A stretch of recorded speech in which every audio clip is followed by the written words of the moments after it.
Ötən həftə Ramiz Mehdiyevin komandası ilə sıx əlaqələri olan şəxslərlə bağlı araşdırma təqdim edilir və sabiq deputat Əsabil Qasımov Ramiz Mehdiyevin Krışalığında olduğu barədə iddialar vardı və məsələ ilə bağlı Əsabil Qasımov Oxu24.com saytına bir açıqlama verib və onu düşmən adlandırıb, ümumiyyətlə Mehdiyevləri və onlarla əlaqələrin olmasını təksib edib.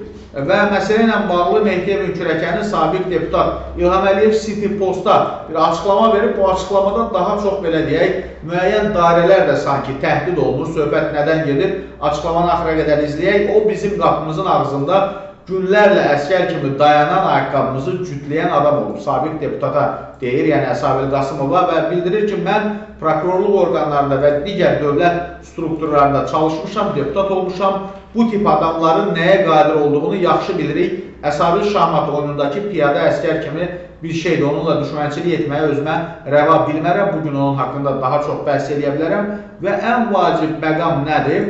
Deyir, bir qədər də dərinə getsə, vaxtı ilə yaltaqcasına bizim məclisdə oturub şənimizə işlətdiyi pafos dolu ifadələr olan videoları sosial şəbəkələrdə yayıb onun kim və nə qədər rəzil biri olduğunu cəmiyyətə çatdıraraq. Əslində bu açıqlama ilə deməli, Ramiz Mehdiyevin kürəkəni həm də müəyyən dairələrə, vaxtında, zamanında belə deyək də, nəzarətlərində olmuş şəxslər ki var bugün, deməli, onların əleyhinə danışan şəxslər və yaxud da susan şəxslər, onlara mesaj kimi sanki mən qiymətləndirirəm bunu. Məsələ nədən ibarət? Yəni, danışanlara sanki susun komandası verilir. Danışmayanlara isə nə badə danışasınız kimi bir vəziyyətdir. Yəni, burada Əsabil Qasımov belə deyək də, şərti olaraq, yəni onun üzərindən sanki digər şəxslərə, hansı ki, vaxtında onların bir daha qeyd edirəm, Ramiz Mehdiyevin nəzarətində olub bu şəxslər və onun dilindən verilir və dolayısıyla da bu açıqlama ilə həm də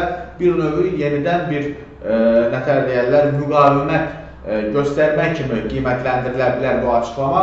Bir daha qeyd edirəm, Əsabil Qasımov indiki situasiyada ümumiyyətlə elə də bir ciddi bir figur kimi qəbul olunmur, düzdür, iş adamıdır, imkanlar filan, amma yəni burada konkret Əsabil Qasımovun simasında başqalarına bir mesaj ötürülür ki, yəni biləsiniz, hər birinizin və yaxud da çoxlarınızın məndə nə vaxtsa dediyiniz fikirlərdən ibarət videolar var, görüntülər var və bəlkə də səs yazıları var. Yəni, bax, bu açıqlamanın mahiyyəti belə qiymətləndirilə bilər, dəyərli izləyicilər.